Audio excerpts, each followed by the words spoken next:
Kagulat World. Shocking talaga! Buong tennis world at buong Pilipinas ginulat ng isang bagong revelasyon mula kay Tony Nadal, ang legendary uncle at trainer ni Rafael Nadal. Sabi niya mismo, ang paglaban ni Alexandra Ayala kay Iga Swiatek sa Miami Open nagpaalala sa kanya ng unang laban ni Young Rafa, laban kay Roger Federer. Parang si Rafa Nadal noong bata pa si Alex. Isang raw interview clip na naging viral sa X at grabe ang dating, ginulat ni Tony ang lahat. Hindi lang dahil sa talento ni Alex, kundi dahil sa kanyang fighting spirit, calmness, at character na eksaktong katulad ng batang si Rafa. Nitong April 5th, ang X account at Akat Out of the Bag ang nagpost ng isang thread na agad na nag-viral. Libu-libong views at shares sa loob ng ilang oras. Sa isa sa mga clips na 38-second video, si Tony Nadal mismo ang nagsasalita sa isang interview. Sabi niya, "Watching her play against Iga reminded me of young Rafa's first match against Federer. How she held her own against the world number 2. Grabe, si Tony, ang taong nag-coach kay Rafa mula bata hanggang 27 years ng Grand Slams, ang nagsabi niyan. Sa ibang bahagi ng thread at interview, pinuri niya si Alex hindi lang bilang player kundi bilang tao. She is not just an excellent player, but a really good person. I have been very lucky with Alex. Sabi pa niya na mas masaya siyang mag-train sa mga bata mula sa Rafa Nadal Academy.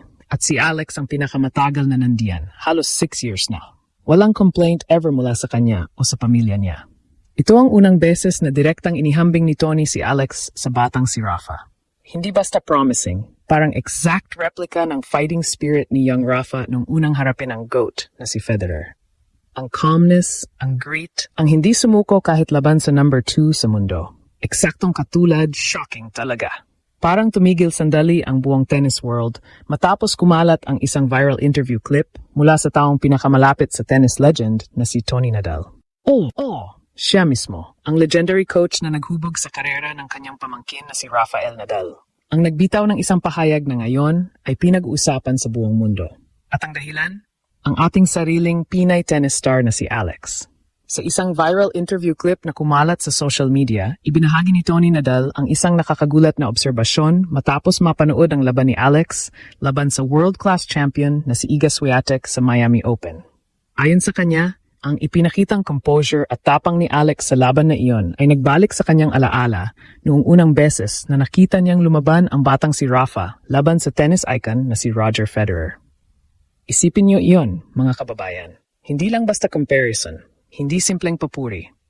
Ang mismong coach na nag-alaga sa isang 22-time Grand Slam champion ang nagsabi na ang aura, fighting spirit at mental toughness ni Alex ay parang si Rafa noong bata pa. Sa clip na naging viral online, sinabi ni Tony, "Watching her play against Iga reminded me of young Rafa's first match against Federer, how she held her own against the world number 2. Sa madaling salita, nakita niya ang parehong katangian.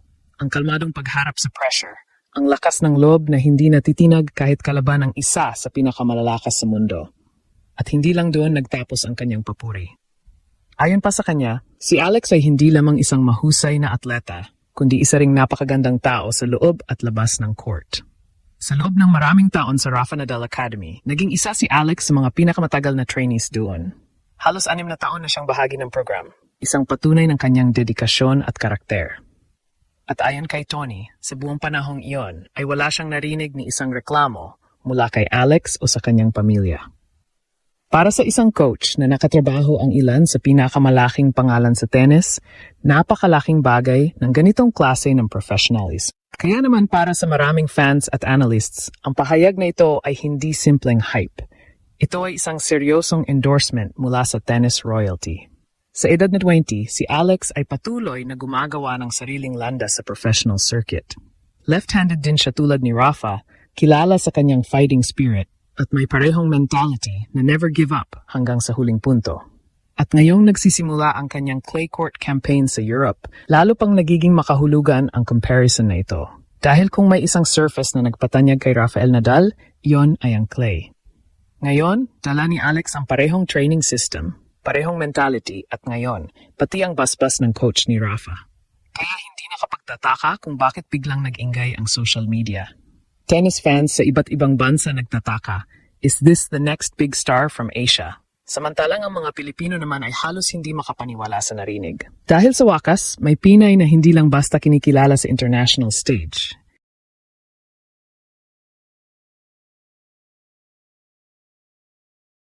Inihahambing pa sa batang Rafael Nadal mismo. At kung totoo man ang nakikita ni Tony Nadal, maaring ang mundo ay kasalukuyang nasasaksihan ang simula ng isang napakalaking tennis story mula sa Pilipinas. Si Alexandra Ayala, 20 anyos, left-handed phenom mula Quezon City, ay hindi basta trainee sa Rafa Nadal Academy.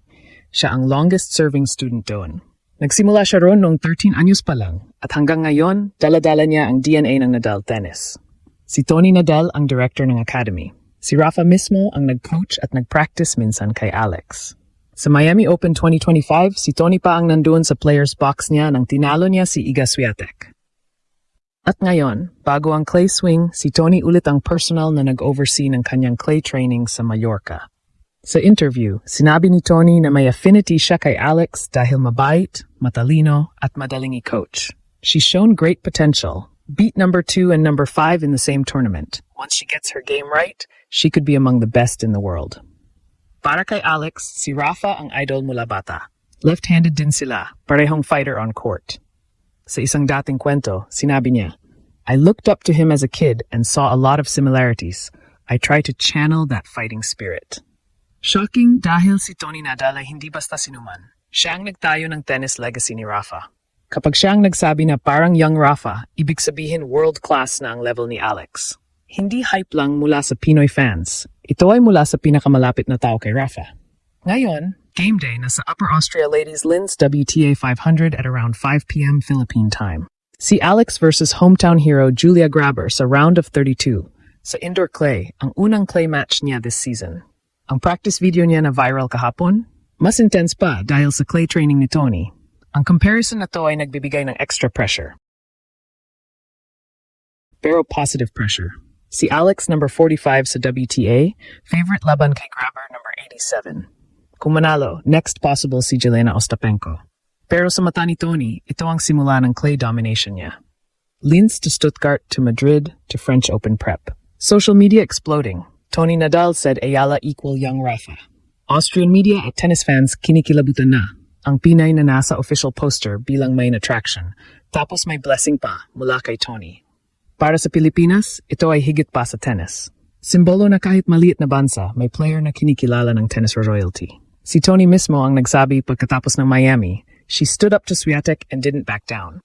Ngayon, sa clay, ang favorite surface ni Rafa, mas lalabas ang galing. Ang viral video ni Tony ay nagpapaalala na si Alex ay hindi lang rising star, she's the real deal. Para sa mga kabataan natin, lalo na girls, dream big. Mula Pilipinas hanggang Academy ni Rafa, hanggang ihambing sa batang si Rafa mismo. Possible.